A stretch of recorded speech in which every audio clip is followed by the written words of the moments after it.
Stuart, since we failed to bring a coin.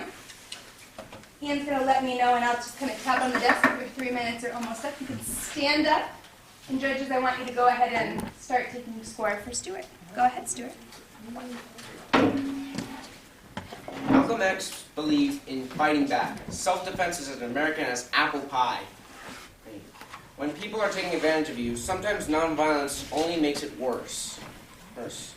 If we felt violence wasn't justified, we wouldn't have fought all these wars.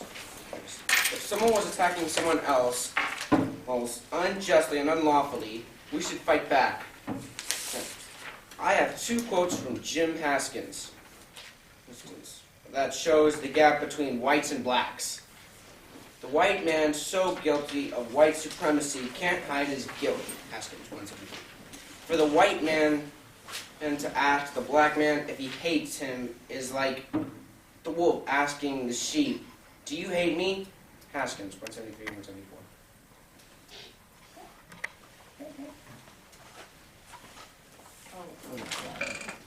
So just restart the timer. Make sure you're taking a score. Martin Luther King Jr. is a man known throughout the entire world for his courage and intelligence when fighting for the rights of blacks all over the world, starting with the United States. His inspiration was the legendary Gandhi, whose power with words instead of strength made him famous throughout the entire world. Martin Luther King played an important role in the civil rights movement because of his nonviolent methods used to acquire equality for all humans, of all races alike, as well as his principles applied while resisting oppression and defying the stereotypes made by non-black people. By not being violent towards these people who were oppressing the blacks in the black community in the United States, Martin Luther King was showing them that they were wrong with their judgment made of black people generally. Did you have any next? Huh? You next.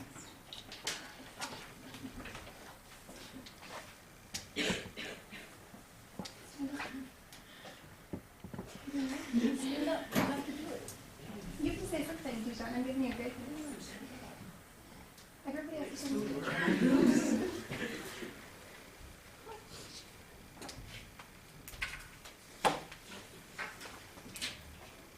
Okay, it's okay. The choice between violence and nonviolence, but between nonviolence and non-existence. Said by Martin Luther King, which was his basic model for most of what he accomplished in his life. Gandhi's teaching were one of the many role models King followed. Gandhi also practiced nonviolence, which King believed was the only option to end racial discrimination and achieving civil rights. Violence is unnecessary in fighting because it just angers people, not helping to solve anything, but to hurt others instead. Nonviolence helps people respect you without trying to show that you have superiority above all, like the whites tended to do back then, and show that you're fighting for your cause without angry.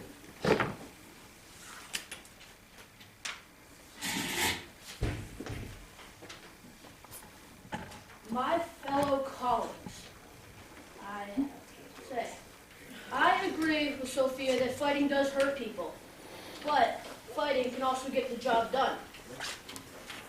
But said by Malcolm X, we believe in obeying the law. Well, it's the American way to defend yourself, isn't it?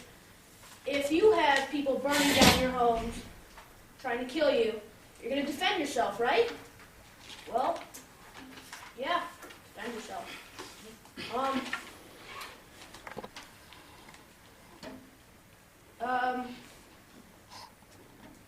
Malcolm X also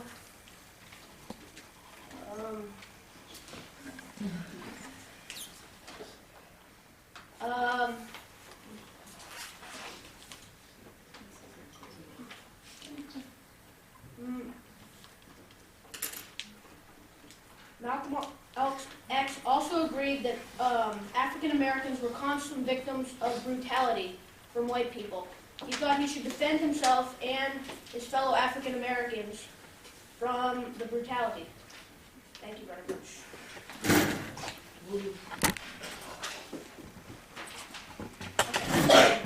Okay. Martin Luther King believed in nonviolence, and when Cameron said that if someone was trying to attack you, you would defend yourself, that is true, but it's not necessarily the right thing to do. Martin Luther King said that you should not use violence because it doesn't solve anything, and it will constantly make everyone fight. And if you use nonviolence and not trying to fight back, it causes less problems and is a more peaceful way, and less people will get hurt.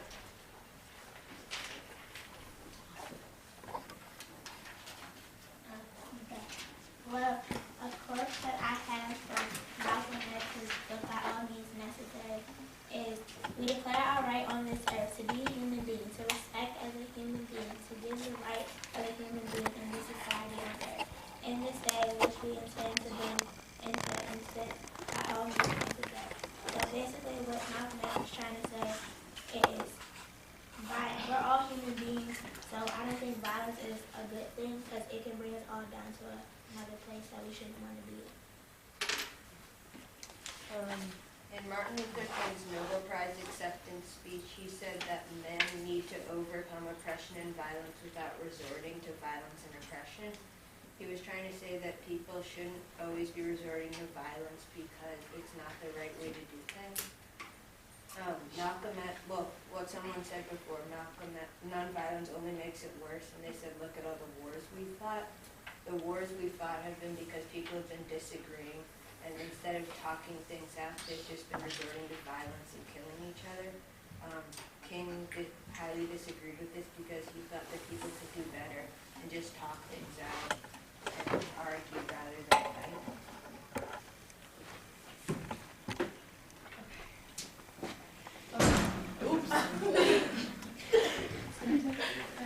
Alright, so Malcolm X, he believed in self-defense and fighting back, and he also said, I got this from Uncle Blanco, he also said, I don't call it violence when it's self-defense, I call it intelligence. And I think he said it's not violence because you're defending yourself and what you believe in, so you're not actually doing something that wasn't called for.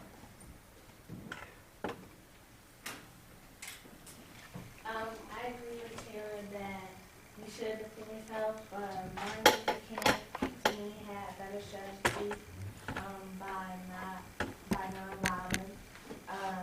It was better because it joined both races together as a plan, and Martin Luther King using non-violence worked better than Malcolm X's by any means necessary because when Malcolm X said that any necessary whites feared him and did not want to join, when Martin Luther King helped and whites joined with him.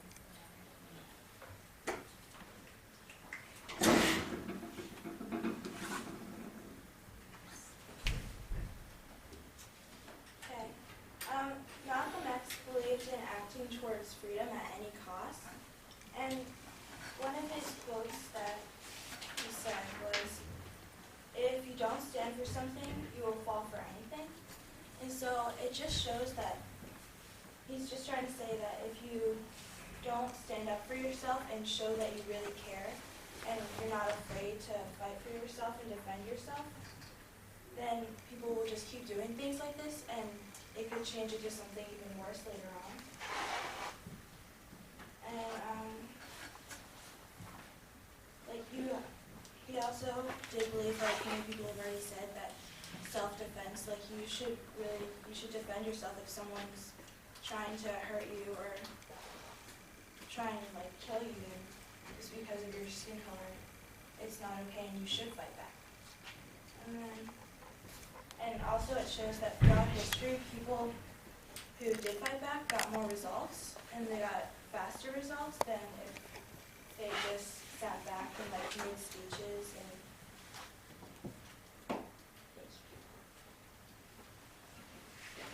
I agree with Sarah, but in an article that I read, it said that Martin's message of nonviolent social change was a message that society could swallow though with some difficulties. Basically what that's saying is that if you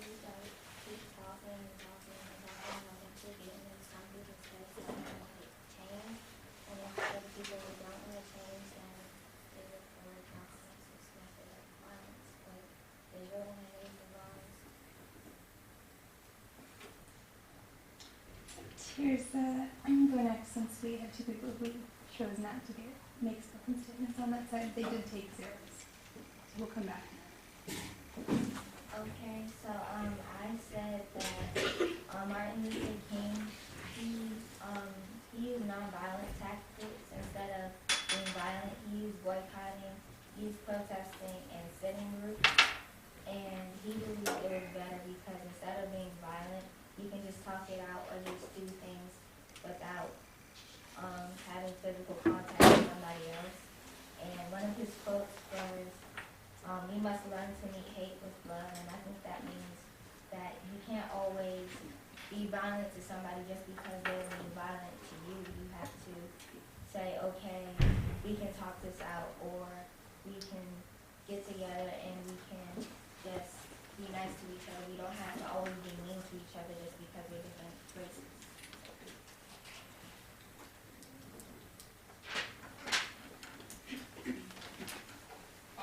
Well, I said that since there's no problem with trying to talk things out with other people, but that's not always going to work because sometimes the people just don't want to change. And if they don't want to change, then there's nothing you can do but try and fight back. So, like, if I was to walk up to somebody and just punch you in the face, you're not going to say, please stop, you're hurting me. You're going to punch me back, right? It's human nature to defend yourself. You're not going to want to just, like, run and hide. Malcolm X said, "It is criminal not to teach a man to defend himself when he is the constant victim of brutal attacks." Because racists were burning down houses, bombing people, lynching people, and killing. And so people just needed to stand up to them.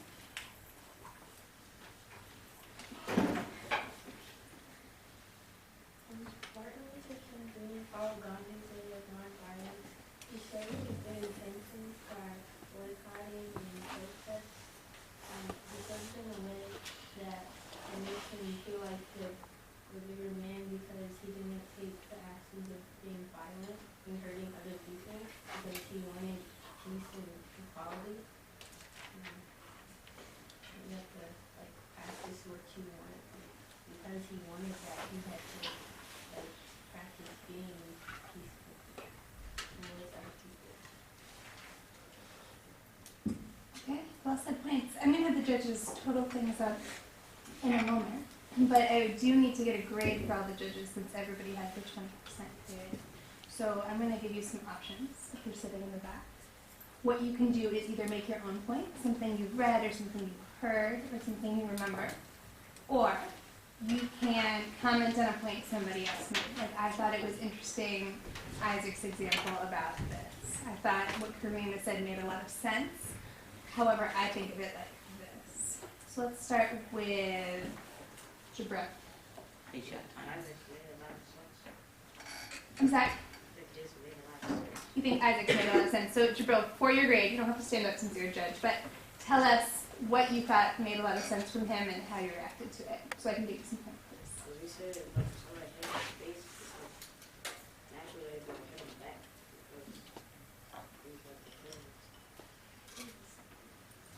Okay, so you understood Isaac's point? Okay, Robert, how about you? Just any reaction you had to anything or any fact you had as you were kind of thinking about these two leaders? Well, I like how Malcolm X said they use a lot of self-defense, not as if other people were saying that Malcolm X was being overreactive or dangerous in what he was doing. So I like how he said he used self-defense to combat what Caucasians were doing. Okay. Malik? I agree with Jabril. I also like Isaac's ukulele about self-defense.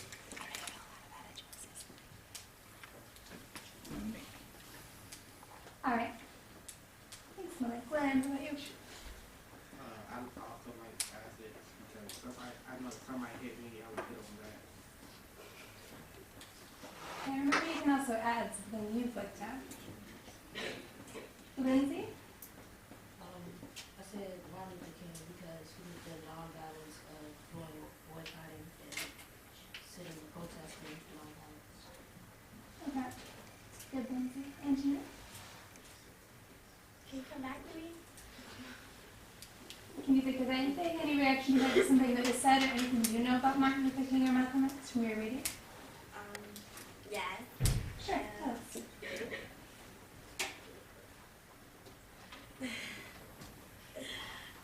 I like Isaac, because he is right, and it is about self-respect.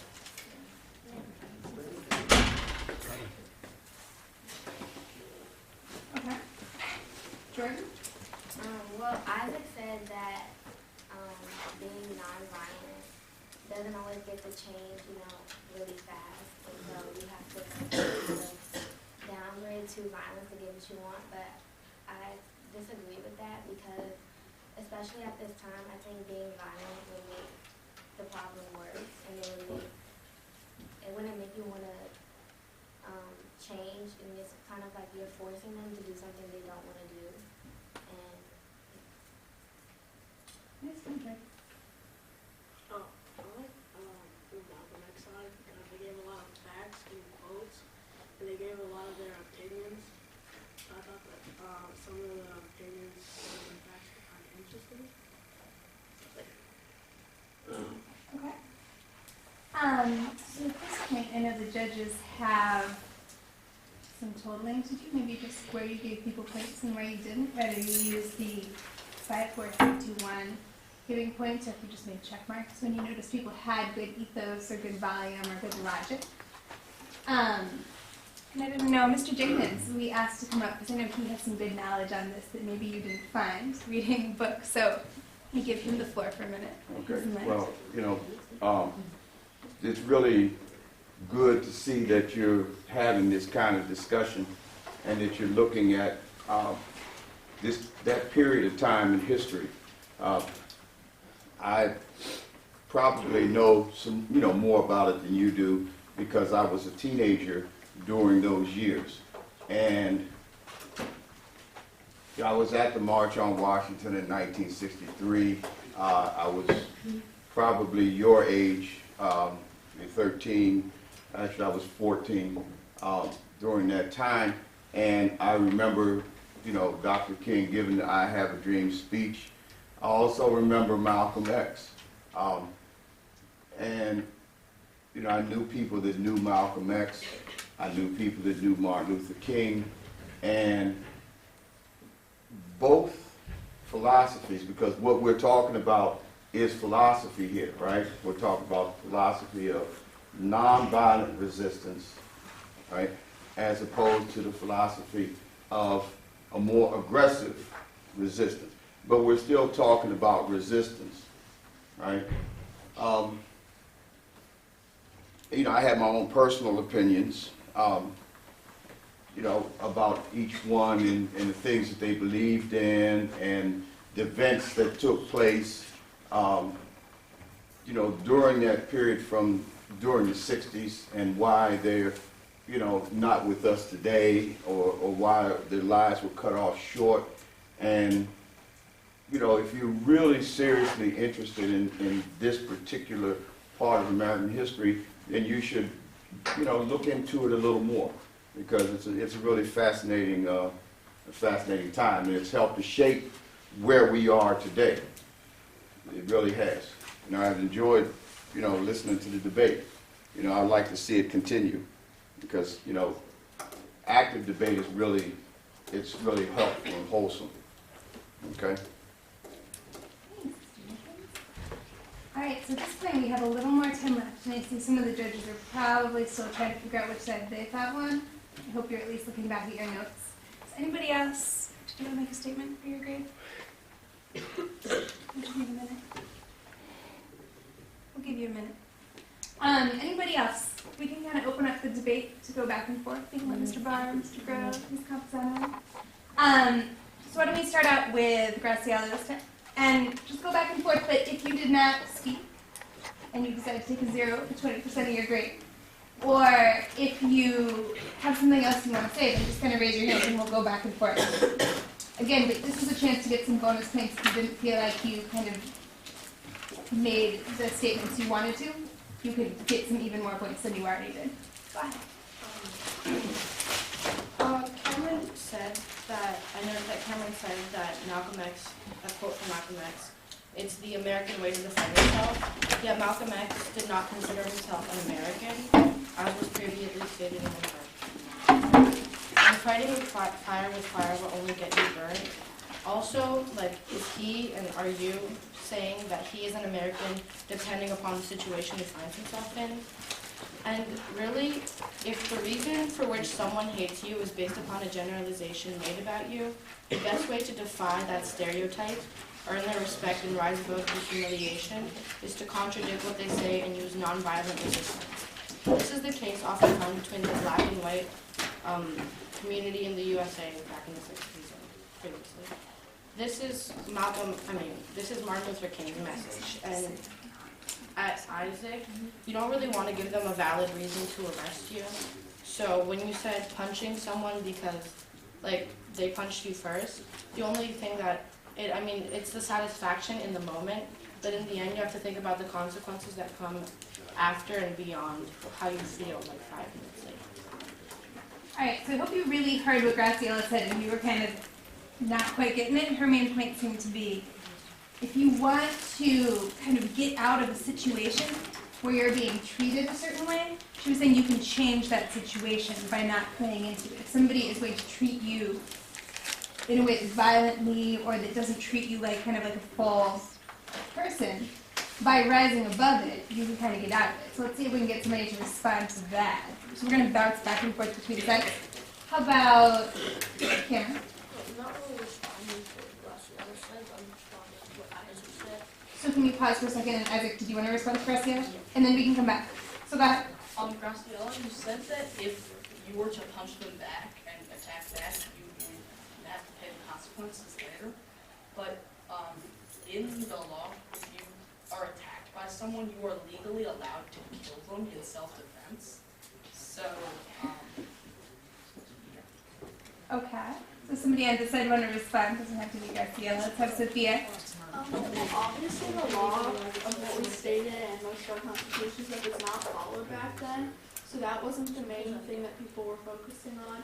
I mean, if you could get arrested for the most random things because they just didn't want you there, and so it seems that by fighting back, you would be giving them what you want, and you would go to jail knowing that you actually did something that was wrong, whereas you could go to jail and know that you did the right thing and still be proud of yourself. Okay. So she said it's about kind of knowing who you are, knowing what you chose to do. Anybody on this side want to respond?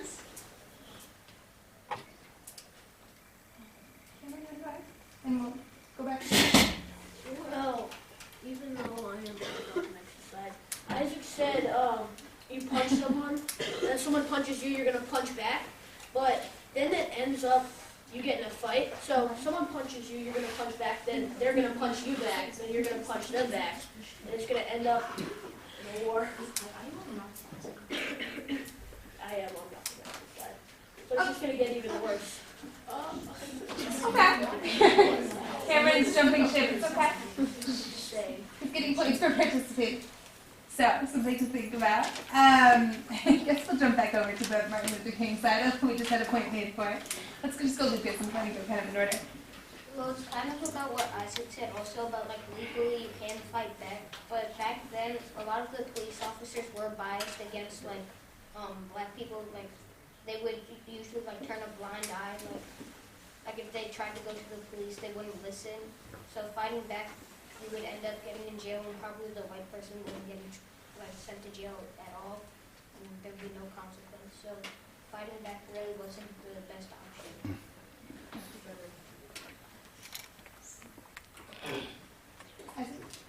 well, to, I guess, get rid of both of yours, well, for Lucas, if that police people are going to arrest you for fighting back, then I don't really see any difference between being unjustly arrested for that and, like, Rosa Parks for being unjustly arrested for defying the law on the bus.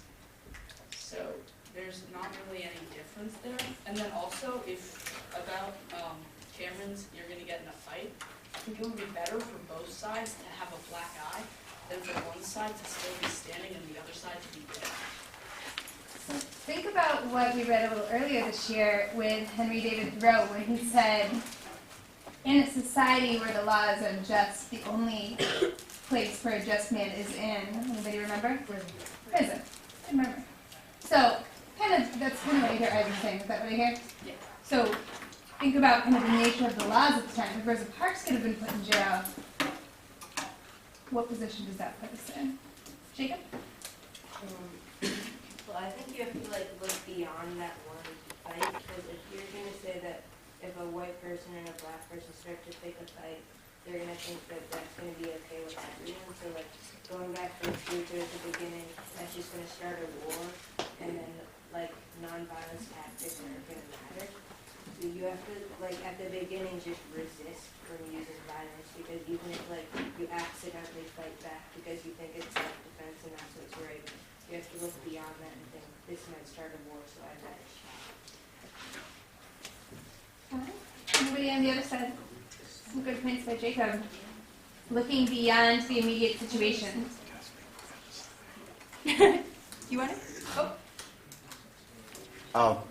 Speaking for the other side, because their voices are not strong enough right now, how do we react to a situation where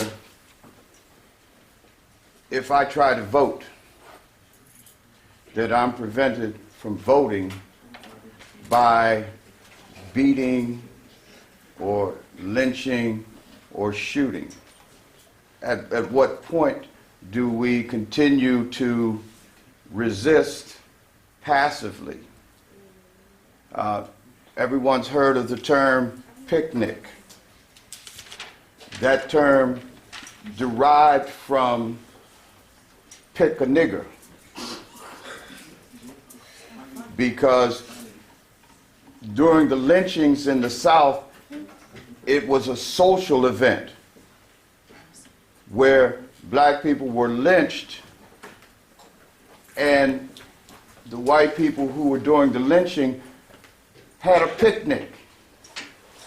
So at what point do black people continue to resist passively to aggressions that are being forced on them?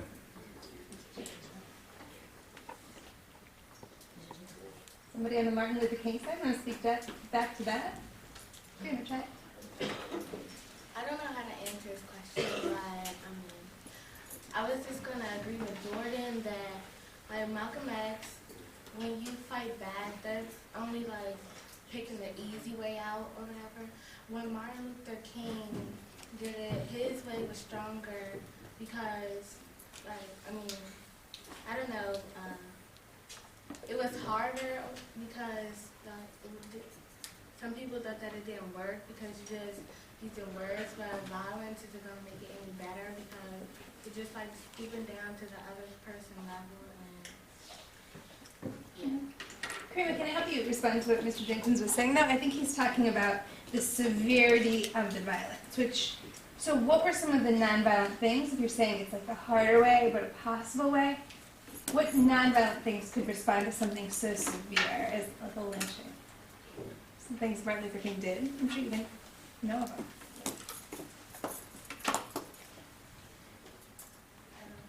Yeah, sure.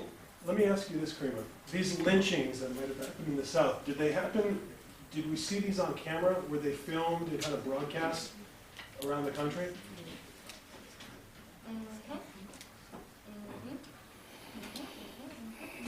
Did we actually ever see people being lynched? Was that broadcast on the night of the news? No. No. What did we see during that time?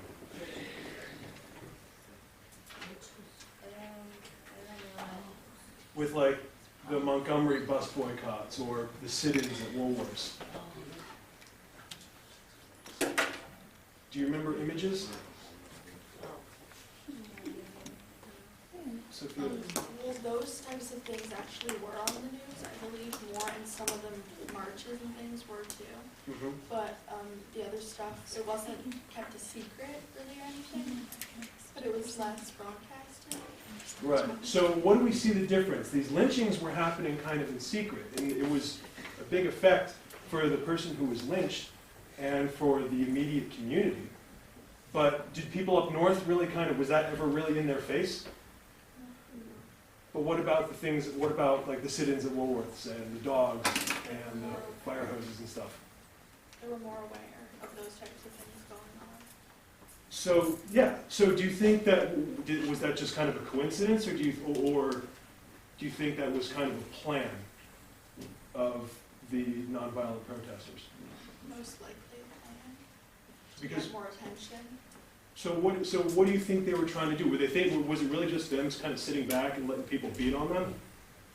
They were trying to prove a point. They were trying to prove a point and get their message to what? To more people around the country.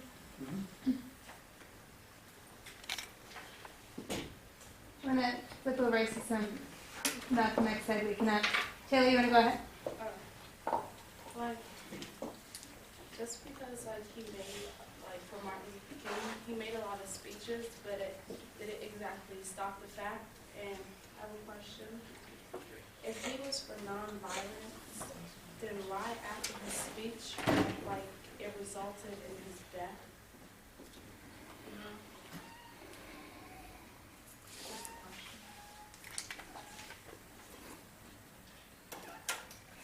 Maybe Lindsay? Yeah, when you said how like resulted in his death, that was like really he didn't cause the death.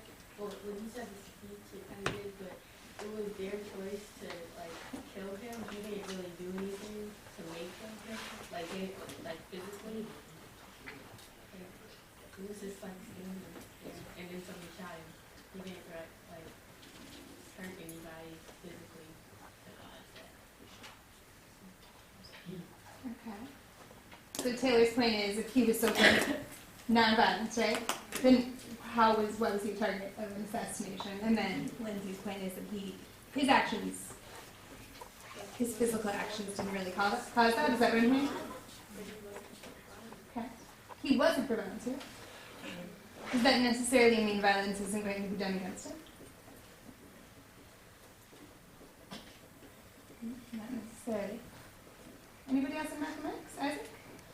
Well, to link this racist attack to another, the Holocaust was like really bad, and so if the people hadn't gone in and tried to like fight Hitler and get rid of them, then millions more people could have just been killed without anyone trying to really stop it immediately.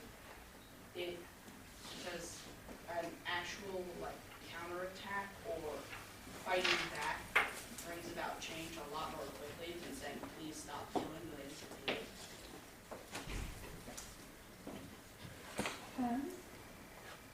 Graciela? This is, like Isaac said this a while ago, when he said, what's the difference between going to jail because you punched someone in the face, or going to jail because they just felt like arresting you? It's like the difference between truth and lies, courage and cowardice, and right versus wrong. Knowing your purpose is much more meaningful than resisting or fighting back just in the moment and facing the consequences afterward. And I forget your question, but I wrote down an answer before. Sort of like you focus on your ultimate goal and concentrate on the best means of achieving it by rising above the expectations that all these other people who do not know you have about you, and just proving them wrong, and not really like sinking below what they think of you. Like, yeah, stooping down to their level, I guess. If that makes sense. Sarah? So, before Karina had said that the people who were, she said that it was easier to fight back and harder to actually make a speech and tell people what's going on and try and change it through words. But by saying that, you're also saying that the people who were trying to fight back and defend themselves physically, that they didn't put as much effort into it as the speeches did, and that's not true because they did, and a lot of people got put in jail for it, and they were proud of themselves, so because they did stand up for themselves just in a different way. So it wasn't like less effort. I just have a comment in general. It's kind of about Isaac's, but it's not the same point. I said fighting back. If you punch them back, it would be for self-satisfaction, not thinking about the big picture and who else. It's not going to help anybody else. It's going to make you feel better for a little while. But in the end, you want to think about the big picture and helping everybody and what you can do to do that. And I think Martin Luther King was always thinking about the future and what he wanted to do to help everybody, instead of just thinking about himself and getting back at the certain people that did things to him, which were a lot of people. And also, one more thing, I think Taylor said that his speeches didn't really help, and I disagree. I think they really did, and they made a point, like Mr. Barr said, they were broadcasted and people knew about them, and it drew more attention and got a big audience to be aware of what he was doing. And also, he didn't just die. You mentioned that he was assassinated and using violence, but he didn't die in vain. He died fighting for what he believes in, and people respected him and were proud of him, and he was honored by so many people that it wasn't worth it. Nobody wanted him to die, but he died fighting for a cause, which can make you, I guess, feel better about what happened and know that he didn't die in vain. Try to have a point. So, going back to what Sophia said, she said, going back to what Lucas said that the police, since they arrested the people, the black man instead of the white man who was fighting against each other. And I think since if they were both fighting, then and only the black person got arrested, it didn't matter if they were just fighting and the white man punched them. But the black man didn't do anything. The black man would have still got arrested and the white man wouldn't have. So it wouldn't have mattered if they fought.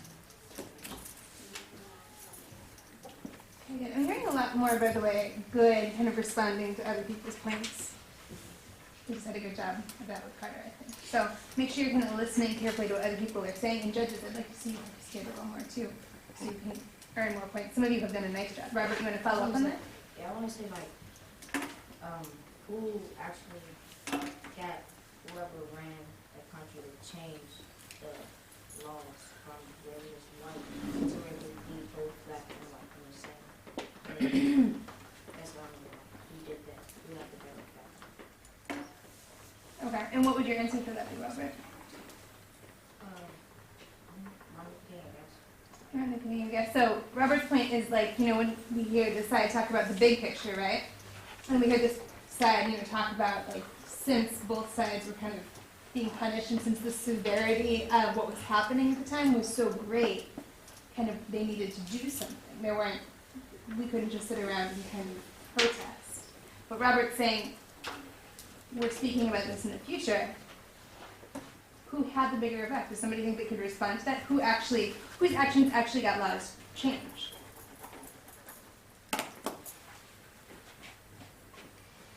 I'm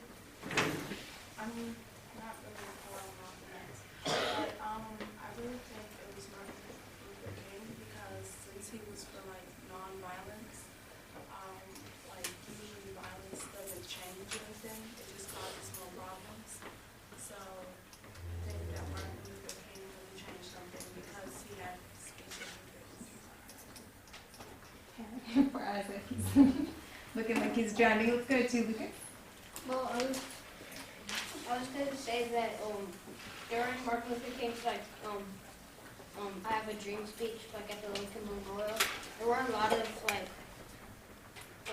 powerful people in the Senate. A lot of people politicians were there, and he was willing to shake hands with them and talk this out with them. But like Malcolm X, if they tried to like help him, he said a lot of bad things about the white people. So it's like he's not really willing to try and talk it out with them. It's kind of like, no, we're just going to use violence.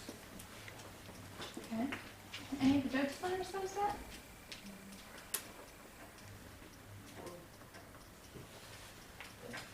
Okay, just make sure you're aware that you're getting graded on this. Jordan, go ahead. Well, this is the answer to Robert's question. I think they equally were effective on changing society, but I think. Good morning, station. Your residency and. It's been nice to have an extra voice. Go ahead, Jordan. I forgot What? You forgot? Malcolm X had the better approach to achieving equal rights because of his persistence in gaining freedom. Well, Malcolm X said we should be peaceful, law-abiding, but the time has come for the American Negro to fight back in self-defense. He said this because he felt that he was being a non-violent person at the beginning, but it just got too hard because everyone was fighting with violence. So he felt the need to use violence to gain freedom. Also, Martin Luther King said, violence as a strategy for social change is non-existent, where Malcolm X actually used violence as a strategy, so Martin Luther King was incorrect because Malcolm X actually used it.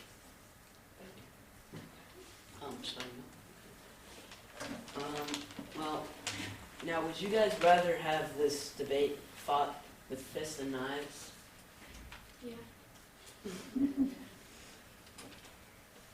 Instead of words? This classroom would be crazy or demon-like, right? Is that the last one? Demon? If you are the minority and you are planning to fight the majority, who has more resources, who's going to win? But if you use words, you're better than the majority. And I hope everyone can see that. Thank you.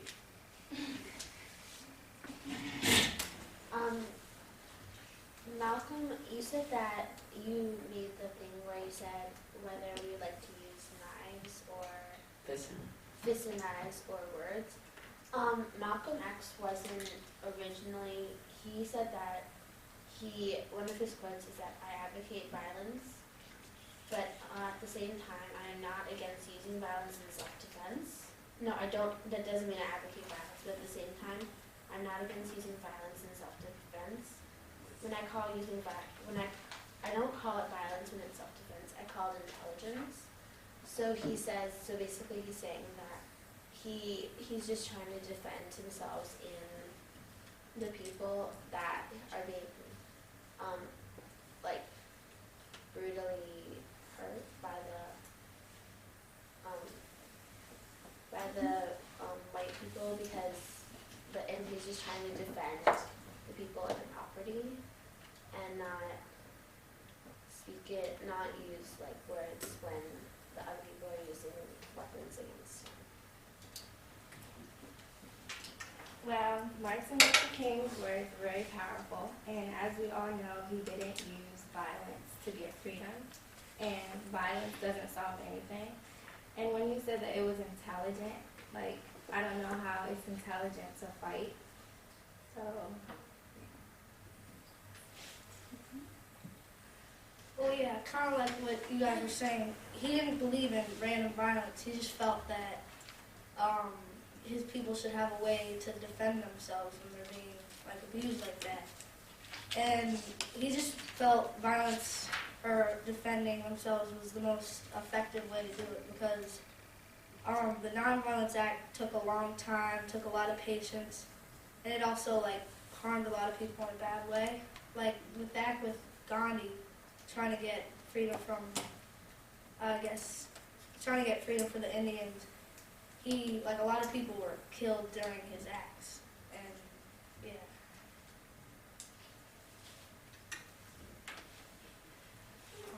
Well, I say that Malcolm X shouldn't have done violence because people could be killed and that shouldn't happen.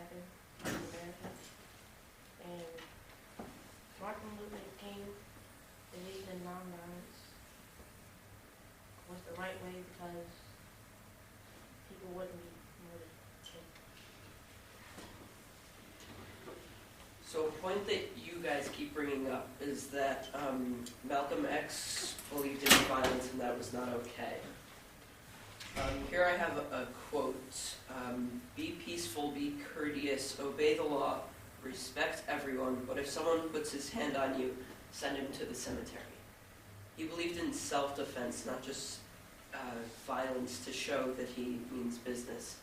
But he sort of scared the white population, so they were like, oh, we need to do something about this. So they sort of decided to listen to Martin Luther King. And that's how Martin Luther King became sort of popular. They wanted to please the Negroes before Malcolm X hurt someone.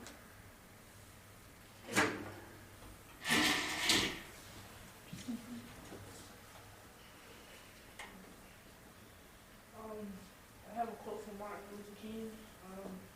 Nonviolence is the answer to crucial political and moral questions for our time. The need for men to overcome oppression and violence without resorting to oppression and violence.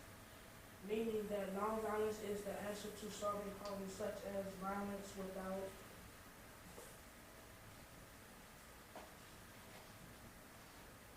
to violence. So you have any first concluding remarks before we open it up? Martin Luther King was certainly not an efficient leader because he thought that if you were just to settle this with words, nothing would be wrong, and just try and talk them out of it. The whites have been abusing the blacks for 200 years, and complaining to the people that are discriminating you is not going to do much. So Malcolm X felt that you have to take a stand no matter what, because they're not going to listen to your words. This is segregation, there used to be slavery, so you need, by all means necessary, to use violence or to really just gain back your freedom. Well, based on the Constitution where it says that freedom of speech and freedom of assembly, they can talk as much as they want and they can talk to, they have to listen. Because if they don't listen, they don't understand why they're talking. But you guys saying that violence is the cause that will help them, but that's not going to help them because they're going to just get beat up because they have military and everything. They have to beat us. What are you doing? Listen to everyone saying with acknowledge respect. He's making some good points. And they should be treated right from the people that made the Constitution. Okay. So at this point, I know the judges are tallying up their scores, and I want you to remember that the judges are also getting graded on this. They're not getting any lesser grades. So judges, if you have something you've prepared, you can just stand up. Or if you have something you'd like to respond to, why don't you take this time now? Let's start with Megan, so we can give you your points for spoken statements. Like, what do you mean? So what do you want to say? Do you want to respond to something you thought was a good point or not such a good point, or would you like to add something? Well, I'd like to add something to what the quote that Devon was saying. Wait, did you say the first I said? Either of them? The third one? This one? Okay. Well, anyways, I think he didn't really elaborate that much on it, so I think that the quote kind of meant that non-violence is the answer to, like, the solving problem and solving problems such as violence without turning to violence to solve those problems. Okay. Okay, well, I had a comment on Martin Luther King's line. I really liked how all of them, they have good pointers, especially Jake. Malcolm X. Yeah, Malcolm X.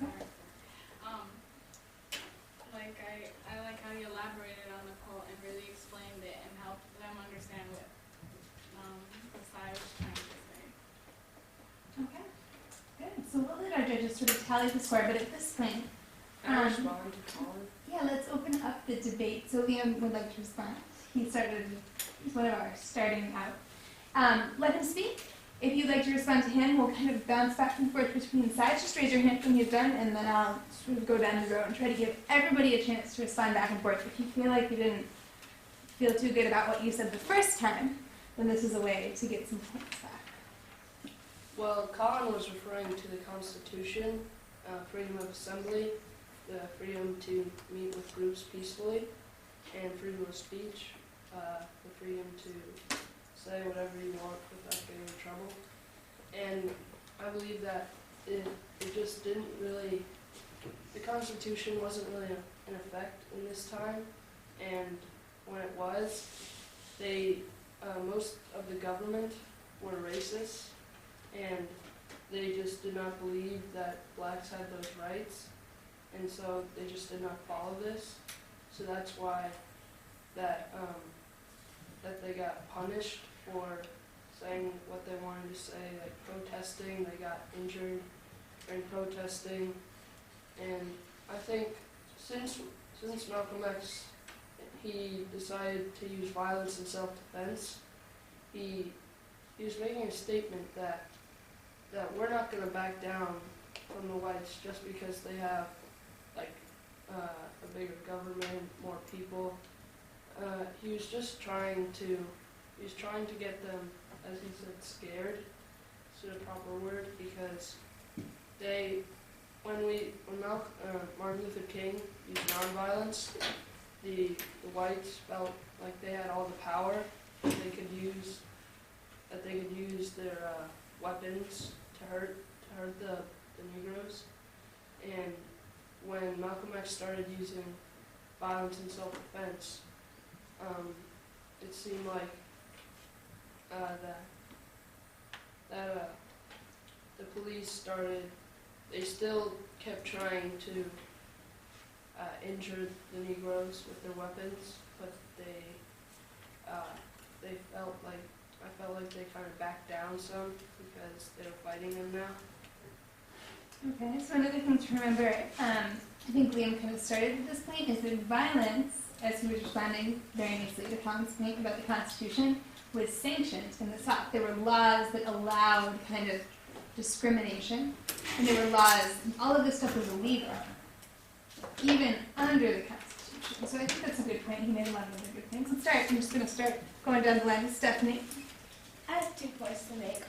One responding to Liam. What you said about the Constitution, it was kind of in order, but it wasn't just because the government was racist. Well, they were, but it doesn't mean that they should just put aside the law.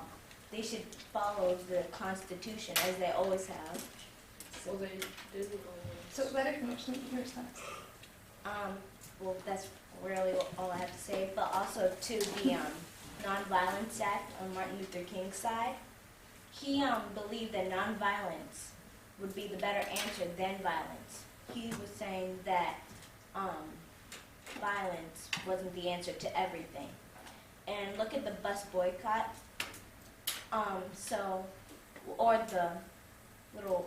Or the dining incident. Blacks just sat at the diner, didn't do anything, but people just called the police and had people throw hot sauce and ketchup on them and then just started beating them up and arrested them. They refused to pay the fine, but also in the Nonviolence Act, they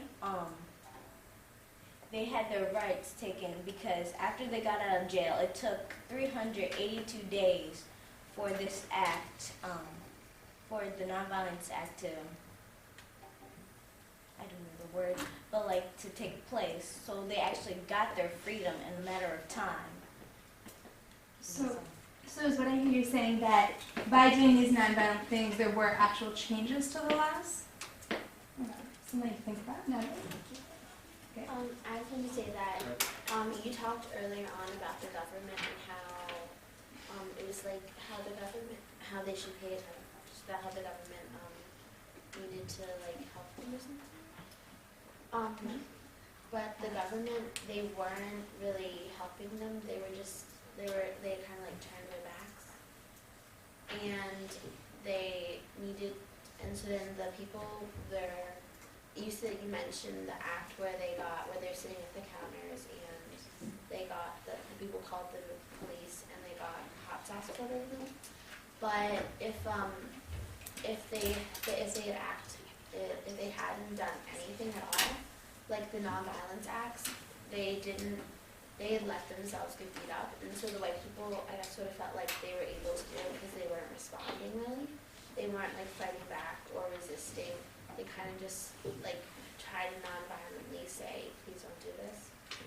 And to actually kind of get people to understand and to learn like what they actually meant, like you can't do this to us. They had to be able like they had to be violent so that people understood that they weren't just people who could be tossed around already. So it's almost like Natalie's saying, trying to make her right, that violence was kind of like another tool they had. Is that right? So Martin Luther King had options, but he was cutting off this one option. Sometimes it felt like there wasn't a big response on his side. With Malcolm X and his kind of philosophy, violence was like another way to respond. Is that another way to paraphrase you? Yeah, also because like without Malcolm X, people weren't listening to Martin Luther King. But then once Malcolm X started using violence, they realized the other alternative. They decided to listen to Martin. Okay, this is an interesting argument I've heard twice. I think Jake started that, right? That Malcolm X, his kind of violent actions and his approach was a strong force behind what Martin Luther King was doing. Because it made some people prefer Martin Luther King's approach, but it also had people listening to that approach. Let's see Martin Luther King said if you want to respond. You can go ahead. Can't you just wait for Malcolm X's birthday so we get the day off? I can't wait for that. When's that gonna? What day is that? What is it again? I thought this was a debate, not a joke. What's it? No, but what's your point? He has a point. But his ethos is there's no Malcolm X weekend? There's no Malcolm X's birthday that we celebrate? We don't get a day off on Malcolm X's birthday? Are you guys serious? Martin Luther King's birthday. You do. Yes. So we just did. What? King Day. Why is it always on a Monday? So let's pause. And make your point. You made it to me, but make it a little more clearly. We have a Martin Luther King Day, but do we have a Malcolm X Day? And if we don't, then what does that say? And who's more popular? Oh, so now this is a popularity contest. I thought it was. Okay. Responsive. We have a good ethos. Picking up his points. Let's have both responses. First of all, it says we're debating on who had a more effective way of, earning civil rights, not who's more popular. And second of all, it's like he didn't disagree with nonviolence. He just thought at a certain point we need to have violence. Like if there's a bully and a victim, and the bully hurts the victim. If the victim just says, stop it, these bully's probably not going to stop. But if he fights back and hurts him, the bully's not going to keep fighting. It's going to stop. Okay, so, by saying Martin Luther King is more powerful, right? Because he kind of has a more popular legacy. You're not necessarily saying he had a better effect, and we need to consider, what actions we would take. Guys, I'm surprised for you responding to Will's comments. Like you guys want to attack him. What is this? Yeah, go ahead.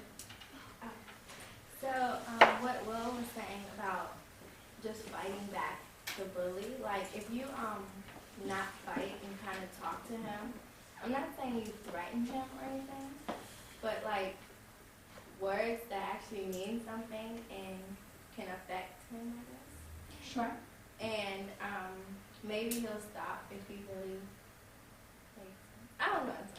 Well, when the bully is fighting you, right, he is putting out his kind of worldview. It's a bigger thing that you stop things by fighting. But if you refuse to participate in that fight, does the bully have a lot of power?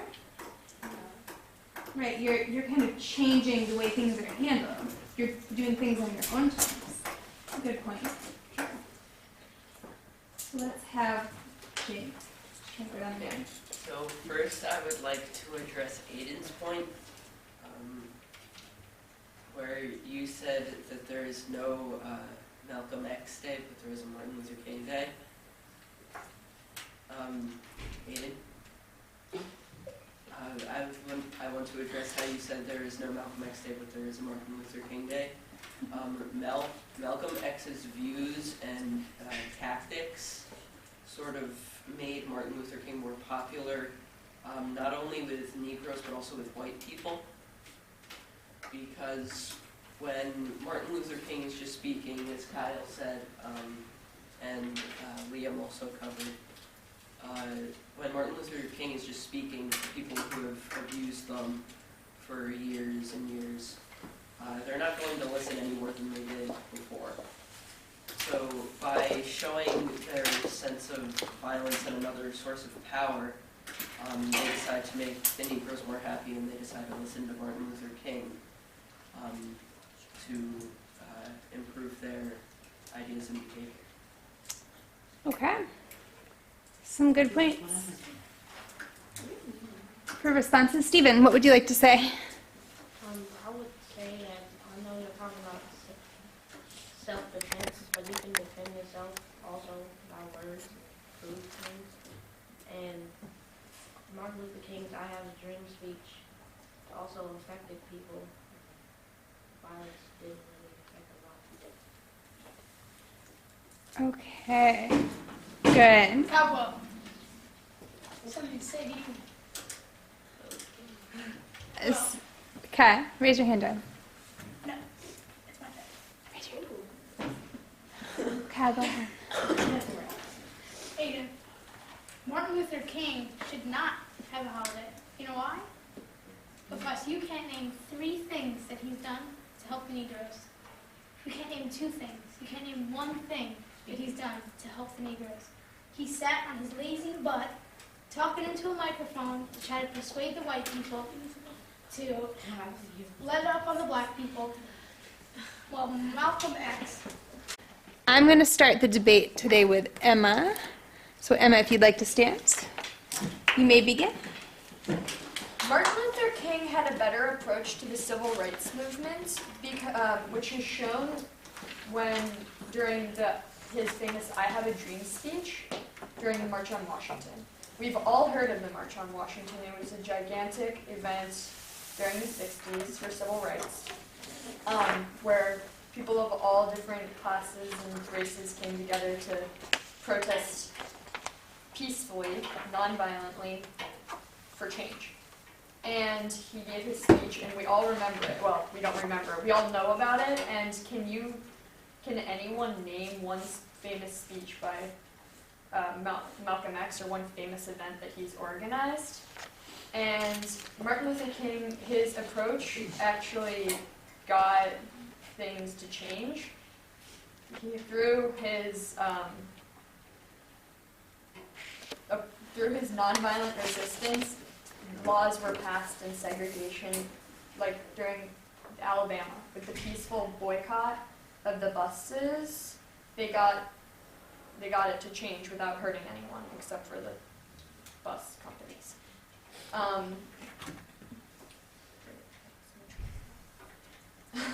Okay, so during the bus companies, and then they got, so people in Alabama changed the way that things were peacefully and non-violently and more effectively than if they had done it with violence. Here. Alright, so I think Malcolm X's theory of violence was better than Martin Luther King's theory.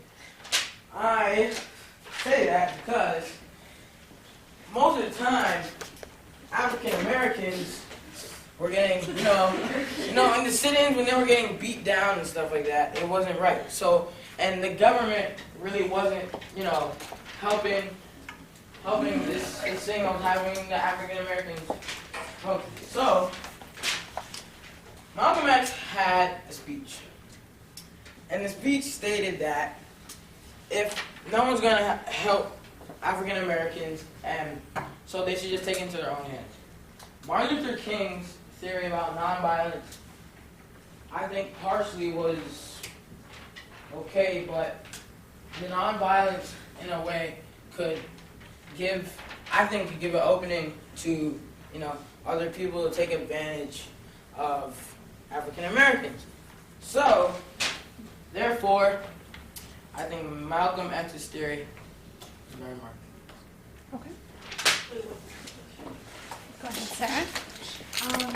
Martin, you said that Malcolm X's approach was violence, when, however, his approach was by any means necessary, which means not necessarily violent, but he said that.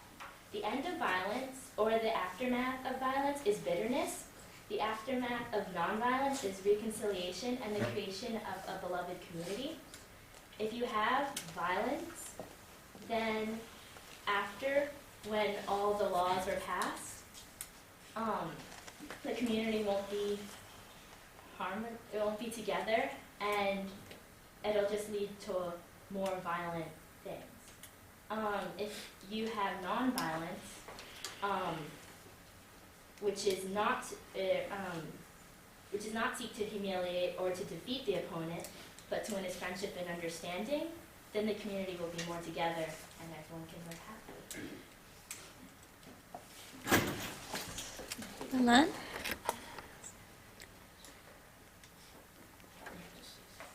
You could say anything. Even just like what you wanted to say that you liked.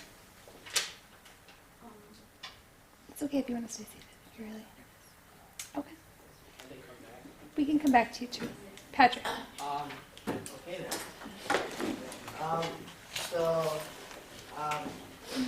Malcolm X had a more his approach to getting rid of what was happening at the time where civil rights was a big issue was much better than Martin Luther King's approach, because what he wanted was to have freedom at any cost, and that's exactly what he did. He would fight for his freedom until at one point he got assassinated. And every government has a goal, and that goal is to make people happy. And if you don't make people happy, they're gonna either rebel or be peaceful about it and just get beaten, killed, neglected, and just straight up hated among parts of the community that are against it. So the government tries to fix things, and things can't be fixed when nobody does anything that's not going to make the government notice. You can sit and get locked in a store with a bunch of your friends and get beat by guys the next day and get arrested, but nothing's going to happen. They're just going to keep doing that to you. And with Malcolm X, if you do something, you're going to get in trouble for it, but the government's going to understand what you're doing. So, yeah, thanks. I'll lay down the law. All right, go ahead. I'm not going to walk. Martin Luther King's way to fix this was to work with the white people and the African Americans. What do you? Don't get distracted, Thomas. Was there ever a white person in one of Malcolm X's speeches? Keep the questions to Marco. Well, I have to answer them. He said, the white people are not our enemies, and he has to be better than them. Hurting them by any means necessary is not the right way. You shouldn't go and attack them. Because Patrick said you would do whatever it means to get help after, but by attacking them and being violent, it's not really going to help. It's just going to anger the white America.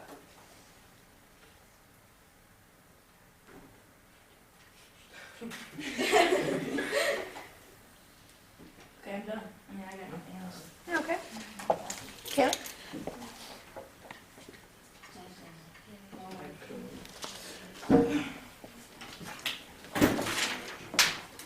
Let's think about this. If we don't retaliate and we choose nonviolent conflict resolution, things might end up like how they were at the cities. When we sat at the lunch counters and white people came in, beat them up, poured condiments on them like hot sauce, ketchup, mustard, got arrested, for doing nothing, what does that solve? Honestly, what does that solve? Now, if we fought back, yeah, they might fight us back, but it will bring more attention to the issue. Thank you.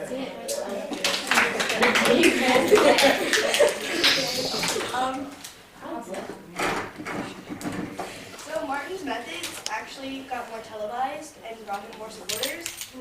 They showed on TV the images of the people getting beaten up at the riots, yes, but it showed some people who didn't know how bad it was for them, how bad it really was, and it made other people, even white people, want to come to his marches and his speeches, and got him more support to help stop segregation and other neglects toward colored people.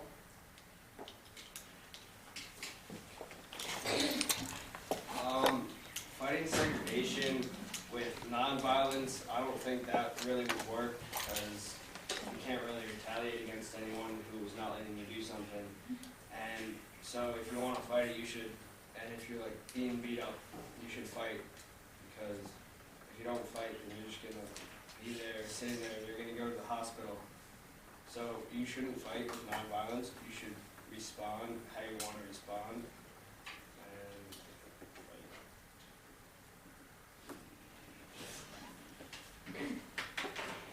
Okay. Well, I have a few points to say first about what Martin, Patrick, and Kayla had said. First, what Martin had said before was that nonviolence is just a way for people to take advantage of them. Is that what you're assuming? Is that nonviolence is only a way for white people to take advantage of them? Or that what Patrick said was that Malcolm X tried his hardest, and he could do anything. He tried anything he could to fight for them. But are you saying that Martin Luther King did not try his hardest to fight for freedom? Because he definitely did try his hardest. And that also, Kayla, you were saying that if you just sit in a restaurant and while people beat you up, that's not going to change anything. But it actually did change things because people saw how hard the people were fighting for the civil rights movement, how hard they were showing their being strong. And are you saying that it just sitting there doesn't change anything? Because nonviolence does change more.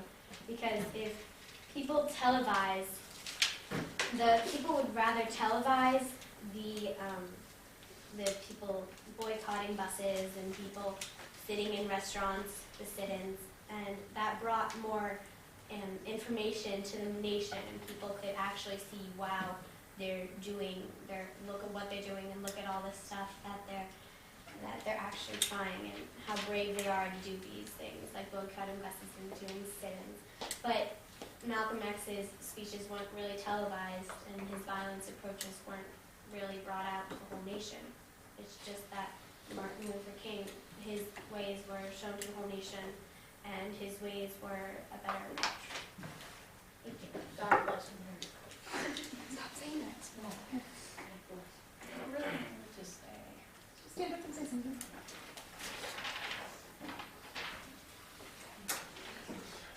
Okay, I guess for Malcolm X, violence was the answer. If not, you couldn't get what you wanted, and yeah. That's mine. I wasn't really prepared.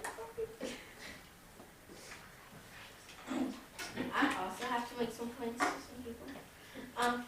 Martin, you said that that Malcolm X should take matters into his own hands, and that led to violence, and he just thought, okay, so we're gonna fight fire with fire, and once you fight fire with fire, you get burned.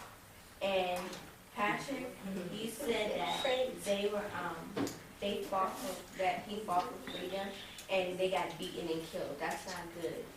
We're supposed to be helping the people, not killing the people. And Adam, you said nonviolence didn't work, but look where we are now. And Kayla, you said that the sit-ins didn't do anything but get us beat up and have condiments just spread all over us. But the restaurants, some of them got segregated and desegregated. And all Malcolm X thought was white people are evil. So how are you gonna get anywhere when you think that all the white people in the world are evil? That's not true, because look who we are now. All of us sitting in here now from different races. And that's terrible. So, We're are gonna biased. go back. Amen. granddaughter. You are I biased. have a question. Can you say something? we're gonna keep on going back and forth Please. until Yeah. the debate's over, Yeah, and yeah, I then, and some of you are losing points every time you're gonna half respond or kind of yell at, and then we're gonna open it up for just regular back and forth debate. So, we will get there, and you will be able to go back and if somebody said something to you, readdress it. But just write it down. That's why I asked you to take out a separate sheet of paper. Now, though, it is Zina's turn. Okay. Well, Martin Luther King and Malcolm X, they both wanted the same thing, but they had like a different way of getting to it. And Malcolm X said that it was lawful and that it was people had the right to defend themselves. So if people were attacking them, they could fight back, but they would not just randomly go out and start killing people. So I think that's what he was saying, because he didn't, even though he had like a very traumatic life, where the white people, they like hurt his family, he just wanted to, I guess, like make them feel the pain that he was feeling. And so he was a representative for all those who had the feeling and pain by the white people that were dying. So he didn't like want to just go out and kill people. He wanted to like fight back, and he wanted to act on what was happening. Okay, so going back to what Patrick said, and he said that the government wants to make people happy, and so Malcolm X and Martin Luther King wanted everyone to be happy, but fighting and like violence and hurting people doesn't make other people happy, it just makes the white people like not happy. And Malcolm X fought just as bad as the white people did, so that means he was just as bad as the white people. He's not like better like Martin Luther King did.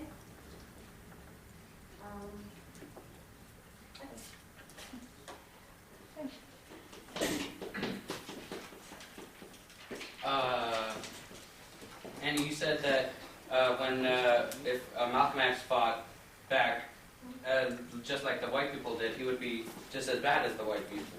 But that's the same thing as saying that white people and black people are both bad. So it's saying that he's just as bad as them by fighting against them, but that's just calling them both bad.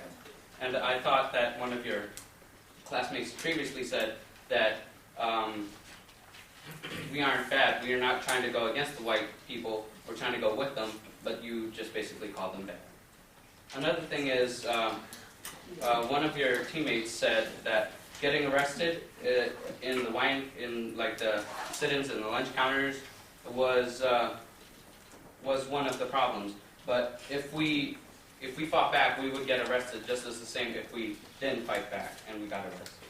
So both ways we would get arrested, but if we fight, we would get something in return, and that is a way to get noticed.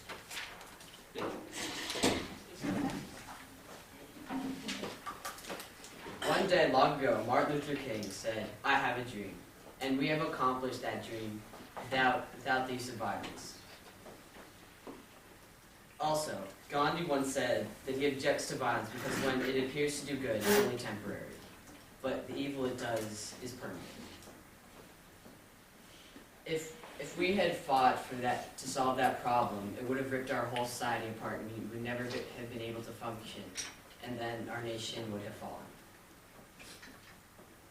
Also, MLK said that only the police, through their fear and prejudice, have goaded our people to riot. None of the preachers of violence have ever been able to get anybody to lift a finger against the white people. And finally, Martin Luther King said that we must live together as brothers or perish as fools. What he meant by this was if we always hated each other and didn't get along, our wonderful nation would fall. Okay. Give everybody a hand. Good luck.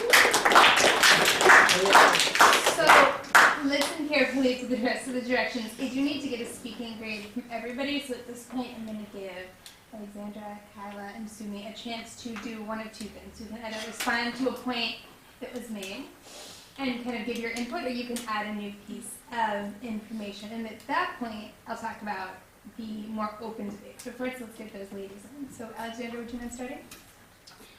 Okay. So, I think that, I was on Martin Luther King's side, and I believe that we can do stuff without violence. Like, he led 2 boycotts, and in one of them, he got to a point where he ended segregation on public buses. And so what I'm saying is that, like, Malcolm X, he, like, wanted a fight and everything, but, and wanted to get somewhere, but you can get somewhere without violence, and that's why Martin Luther King is.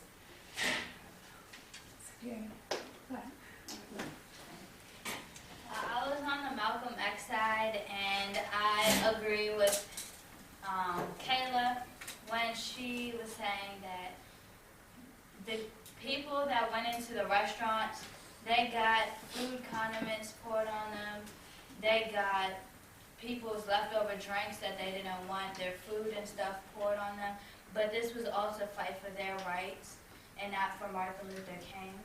And so they were fighting for themselves and their rights to be able to go to that certain restaurant and eat like a normal person instead of being segregated with other people. So I'm just trying to say that Martin Luther King might have just led boycotts so people could use public transportation. But I really think that it's Malcolm X in the community that really let people eat in certain restaurants.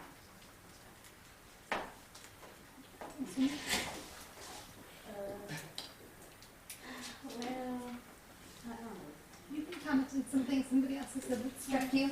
I agree with Malcolm X side. Anything else? Well, I agree with Taylor and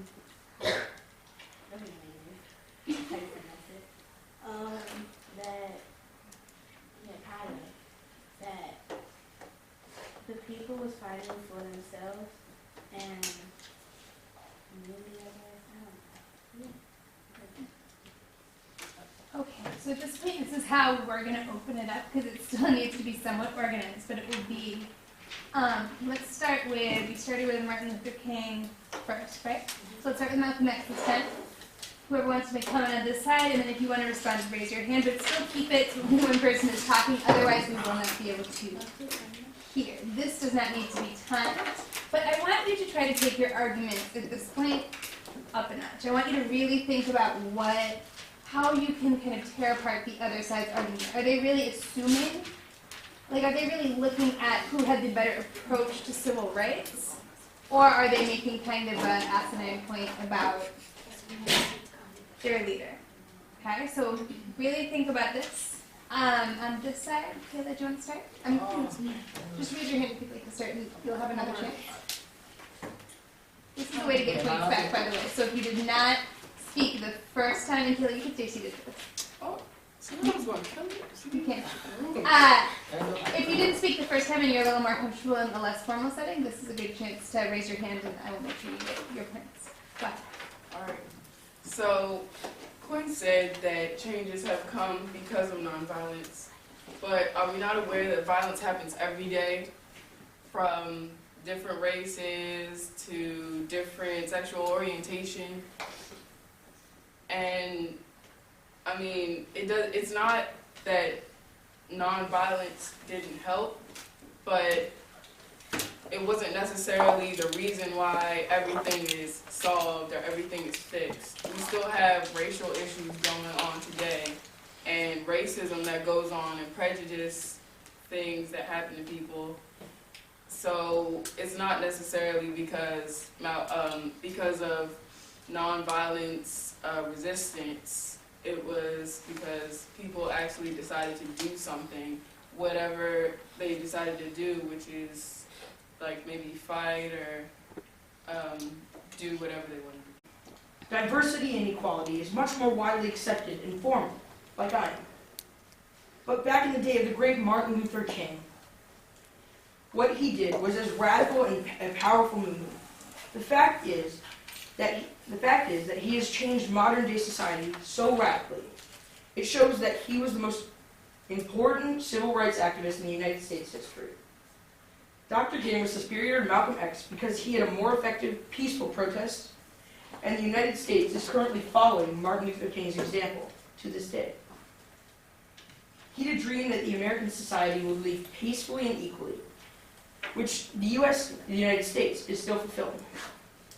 He had a vision that all Americans would unite together to form a powerful union, unlike what Malcolm X decided to do. Martin Luther King had a superior tactic to that of Malcolm X because he used peaceful, logical tactics to obtain more power in a supporting group. Thank you.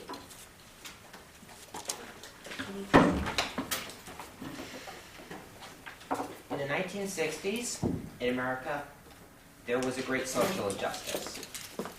The black person could not drink out of the same water fountains as the white person. He could not go to the same bathrooms. He could not ride in the same part of the bus. And Malcolm X did everything in his power to stop this injustice. As Walter Dean Meyer says in his book, Malcolm X inspired a whole generation of black people and young black men to stand up for their rights and to protest the injustice that was against them. He lived, and his goal in life was to end this injustice. He would do so and would make every effort to do so by any means that he could. He went by what he believed, not by what others thought of him, or by any loyalty to one person. His first loyalty was to ideals and to justice for everyone. Although he is often, people say that he's violent and that makes him not as good, he generally was not advocating violence. He was advocating justice. I mean, in today's society, to imagine having segregation is almost unthinkable. I mean, I don't know, it's unthinkable. You just can't really imagine it. And Malcolm X is responsible for ending that injustice because he inspired many, many, many people to go up against this and to fight it and to end it. Again, as Walter D. Meyer said, he scarred America, but in doing so, he left it a better place. Thank you.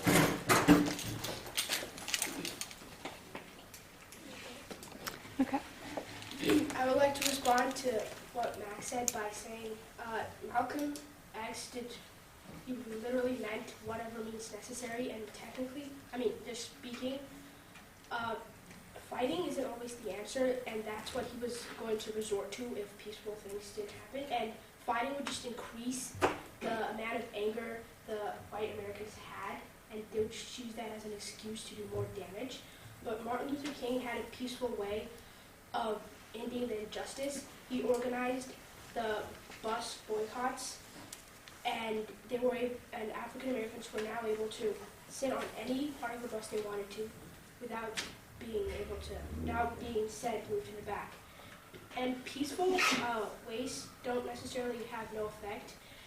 When the African Americans were being hosed down by a fireman water hose, and that was recorded and sent across the nation, people actually felt sympathy for them, and it was said like the cruelty of the Americans was actually seen. So peaceful ways are much, much better and have more effect on the people than violent stuff.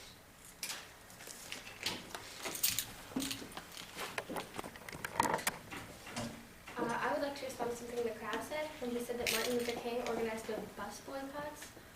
He may have organized some of them, but those were also organized in a large part by Malcolm X's supporters. So it was not only Martin Luther King who was responsible for this part of the civil rights movement. Also, I would like to respond to what Elias said by saying that America is now following Martin Luther King's lead. We've been in many, many wars since Martin Luther King's time, and we've used violence, which is not following Martin Luther King's lead, and we are now considered one of the most powerful countries in the world. So I would say that we've chosen Malcolm X's approach and used violence to make ourselves powerful and successful. I also want to point out that Malcolm X, although he was sometimes violent, he did use the motto, by any means necessary, which Martin Luther King was not brave enough to say. He wasn't brave enough to fight with every fiber of his being for what he believed in, like Malcolm X was. And I think it's very important to fight with all of your heart for something that you believe so strongly in. And Martin Luther King obviously didn't feel that strongly about it.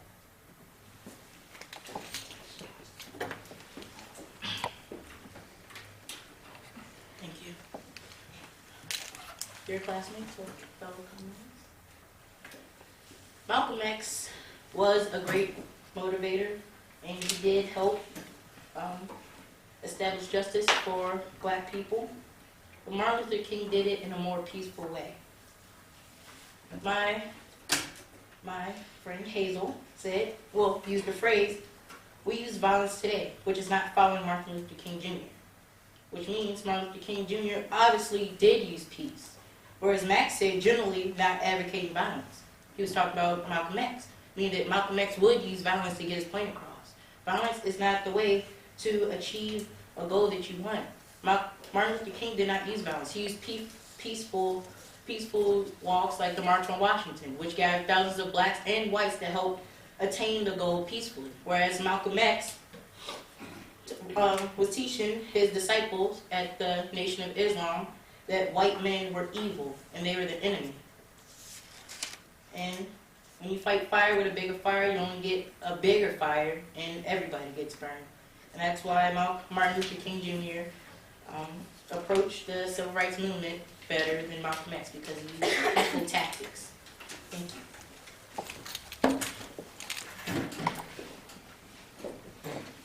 I would like to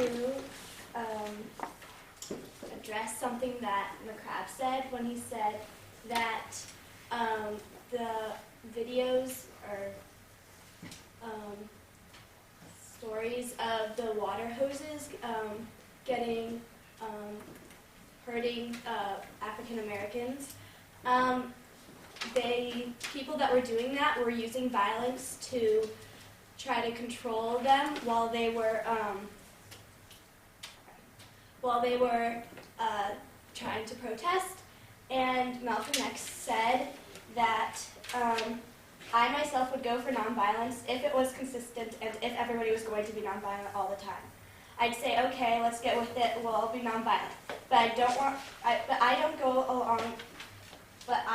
along any kind of nonviolence unless everybody's going to be nonviolent.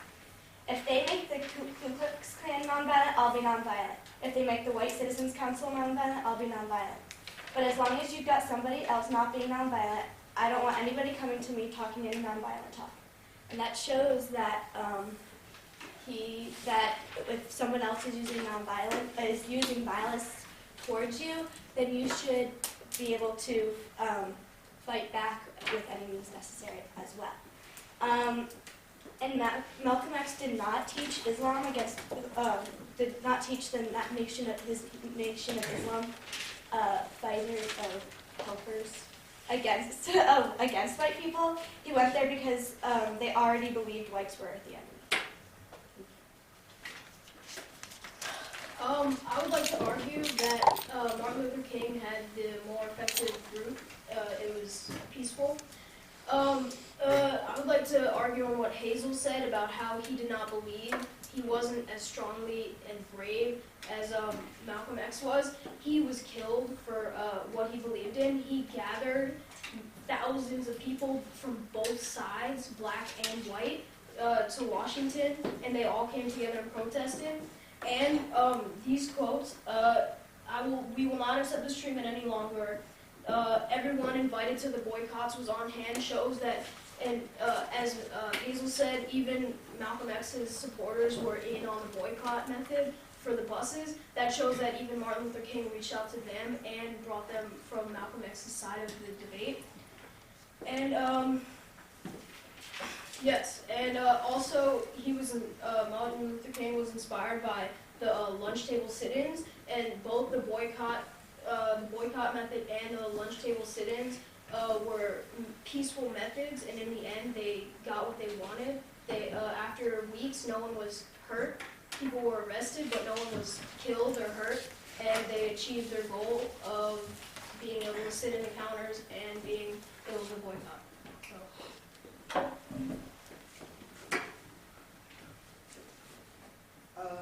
So I believe that Malcolm X's belief that they needed to achieve freedom by any means necessary was more helpful and more effective than Malcolm X's and than Martin Luther King's peaceful approach. Because if in this quote I have here that says, I don't even call it violence when it's self-defense, I call it intelligence. It shows that the white people were being very violent to them, and they needed a way to defend themselves and to get their freedom. And being nonviolent, they were still getting hurt and still being oppressed, and it wasn't as effective as sending a message to them.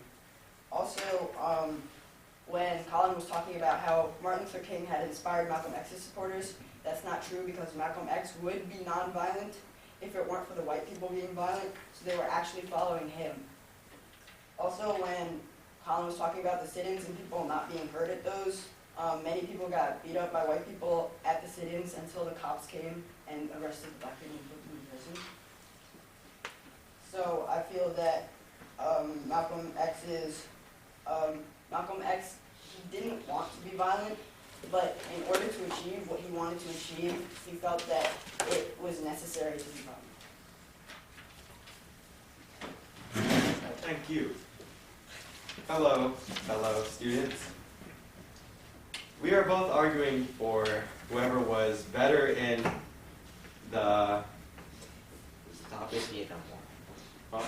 Vietnam War. Vietnam War? You guys are arguing for Malcolm X. I respect that. And we are, but we're just going back and forth on the same topic, as in saying we're the peaceful side and you are the violent side, which is not true, because as in like Malcolm X did, he made it, they both made movements in civil rights acts, but Martin Luther King made like a stronger impact on America, because in all the time Malcolm X was trying, what happened? More people died. When Martin Luther King did, he got rights. He had a whole thing on the Washington Capitol type thing. I'm not here to say that like you guys aren't wrong. I mean, you guys aren't right or you guys are wrong, but both of us were arguing for really good subjects, and just saying like that you guys are better than Martin Luther King is wrong, because they're both really right. But I'm saying, put it in a better way. Where was the peace in it? This side, not that side. This side. Where was the like love and the togetherness in America on Martin Luther King's side?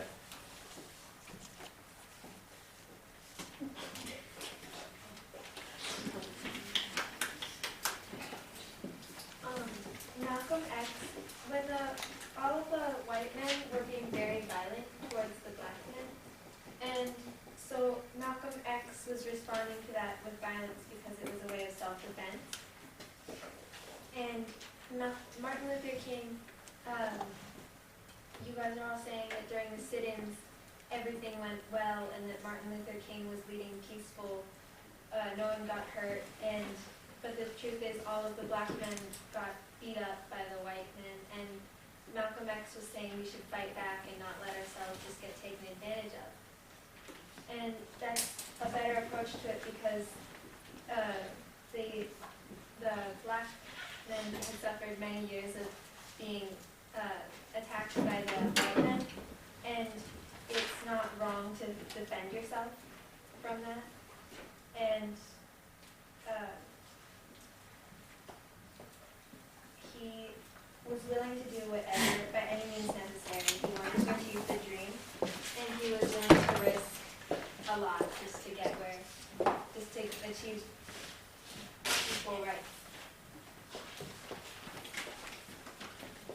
I rebut that?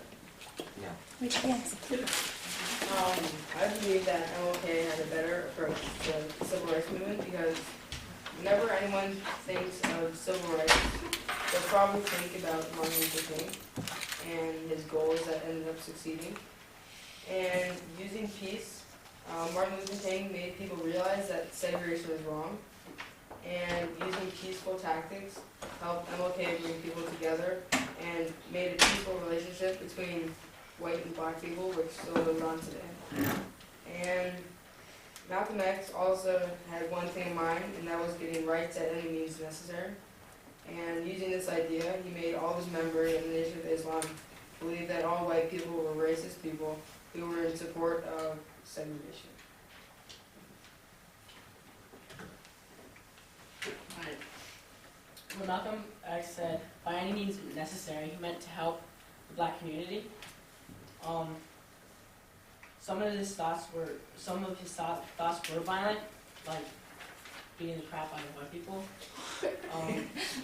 But look, the white people were racist and they were beating up black people. Look at the Ku Klux Klan, they were killing black people. He only wanted to use violence for defense, not for just to beat up white people, like how the white people were towards the blacks. They just wanted to hurt the blacks because they were Africans, because of the color of their skin, which is messed up. So there's the story of there was this black boy, he drank water from a white boy's water fountain. 5 white boys came over to him, beat the crap out of him. Black boy punched one boy. The white teacher was looking. That black boy got in so much trouble, and the white boys just got yelled at, but nothing happened. So it shows, even though he was defending himself, they're always going to be sort of looked down upon as blacks, which is kind of messed up. So what he wanted to do was using the defense, like fight when it's necessary. By any means necessary. Fight when it's necessary.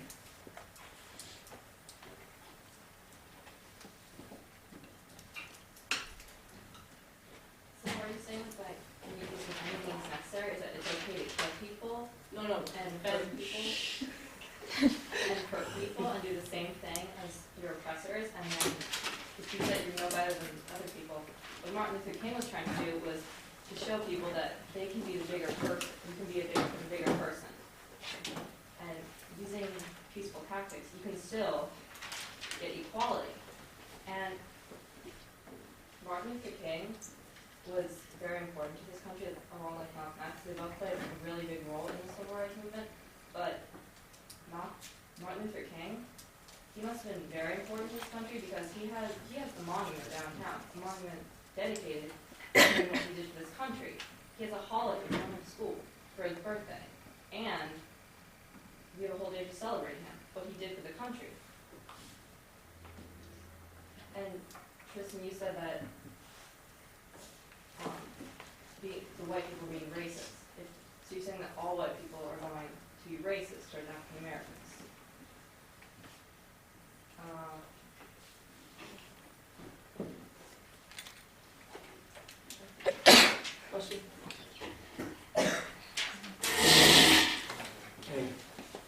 So I think I said that Martin Luther King obviously had the better approach because he has a monument and he has a holiday dedicated to him. But that doesn't mean you a better person. It doesn't mean he had a better approach to civil rights. I said that it's okay. So because Martin Luther King is just sinking to the same level. Malcolm X is just sinking to the same level as his oppressors. But as we've said, this isn't self-defense. There's nothing wrong with defending yourself if you're being beaten up or killed. I said that the fighting is not the only answer and the violence is not the way to achieve goals. Well, ideally, yes, but at the time, there are some people who would not pay any attention unless they were violent, unless people were violent. A lot of people actually, if there was just a protest, they wouldn't think of anything. But if there actually was, if things happened, then they would actually take notice. And said that Malcolm X made people believe that all white people were evil, but that's just not true. Because he wanted equality, and at first he felt white people were oppressors, but he changed his views gradually, and that's just not true. Because we said, like, what's important is self-defense, and there's nothing wrong with defending yourself.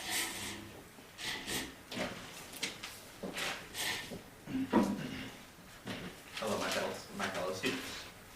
Now, as you know, we've been debating on who had the better view on civil rights, Malcolm X or MLK.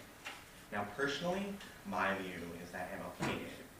Not only did he want to advocate nonviolence, but he wanted to get equality for everyone, not just the blacks, not just the whites, but for anyone who wanted to come to America to follow their American dream. Mahatma Gandhi once said that a man is what he thinks he is.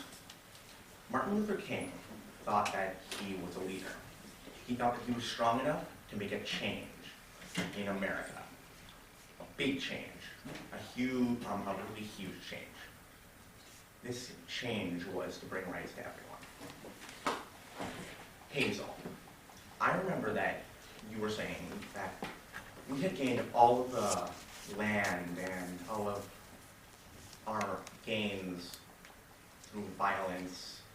You really didn't bring up diplomacy and how we have been a very diplomatic nation, war is not just how we got power, okay? Max, now I remember you saying that he went by what he believed. Now, by the end of Mr. X's life, Mr. Malcolm X's life, he had switched to nonviolence. And you're saying that he went by what he believed. Now, did he believe in violence or did he believe in nonviolence? That's my question. I'm wondering, why did Malcolm X want violence so much? So honestly, I think that MLK was a better leader. He raised more people, and for the next couple of years, you'll see that there's been a lot more protests going up, and I think that was personally sparked by Martin Luther King. Just my view on the issue. All right, at this point, I want to hear from the judges. So both Ariana and Josie, you have two options. First, it doesn't matter which side you were originally assigned, you can make a kind of new point from something you looked up yourself. Or you can, if you want, choose to respond to one of the points that was made earlier. Ariana, why don't you start?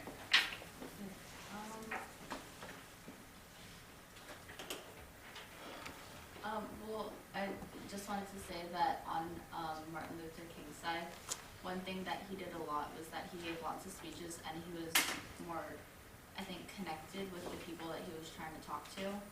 And people seem to understand him more and follow him more. So. Okay. All right. Well, I'm gonna continue on what Pilat said before. What Colin had said was that Martin Luther King had gotten killed for what he had believed in, but Malcolm also knew that he was expecting that to happen to him as well. So he was also fighting for what he believed in, whether life or death. And as his logo said, he, by any means necessary, he's saying whatever it takes to get what we want. Whether it's nonviolence or violence, we want to try to catch attention and try to get our way and try just to make it fair. And he followed what his father had done, which his father was the president of the Universal Negro Improvements Association, and with that, he followed his father into what he had done in his future, and so with this, he was able to kind of fight for what he believed in and try to get people's attention by joining the Nations of Islam, but trying to see if he could try to gain black people into fighting for what they also believed in. so by this, he wanted to get what he wanted with nonviolence and violence. All right. So at this point, I'm going to have us open